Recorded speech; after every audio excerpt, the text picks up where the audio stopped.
বলা হয়ে থাকে পৃথিবীতে অনেক খারাপ মানুষ থাকলেও একটাও খারাপ বাবা নেই, কিন্তু বাবার এই চিরন্তন ভালোবাসার বিপরীতে দাঁড়িয়ে সন্তান প্রমাণ করল পৃথিবীতে খারাপ মানুষের মতো খারাপ সন্তানও আছে। যে পিতা সারা জীবন সন্তানের সর্বোচ্চ কল্যাণ কামনা করেছে, সেই পিতাকেই মারতে 50,000 টাকায় খনি ভাড়া করেছে তার আপন সন্তান।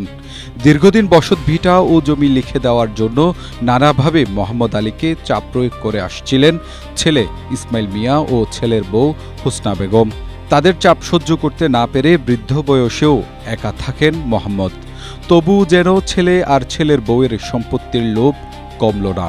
জমি লিখে না দেওয়ায় ইসমাইল প্রবাস থেকেই পিতাকে হত্যার উদ্দেশ্যে বউয়ের দূরসম্পর্কের ভাগ্নেকে 50,000 টাকায় চুক্তি করেন। পরিকল্পনা অনুযায়ী ঘটনার রাতে হত্যাকারীদের ঘরে ঢোকার সুবিধার্থে পেছনের দরজাটি আগে থেকেই খুলে রাখে পুত্রবধূ হোসনা বেগম। রাতে যখন বৃদ্ধ বাবা গভীর ঘুমে মগ্ন, তখন ঘরের ভেতর ঢোকে ঘাতকের দল। যে বাবা সন্তানকে আগলে রেখেছিলেন সারা জীবন, সেই বাবার গলায় গামছা পেঁচিয়ে শ্বাসরোধ করে নির্মমভাবে হত্যা করা হয়। শুক্রবার সুনামগঞ্জের দোয়ারা বাজারে এই চাঞ্চল্যকর খুনের ঘটনাটি ঘটেছে।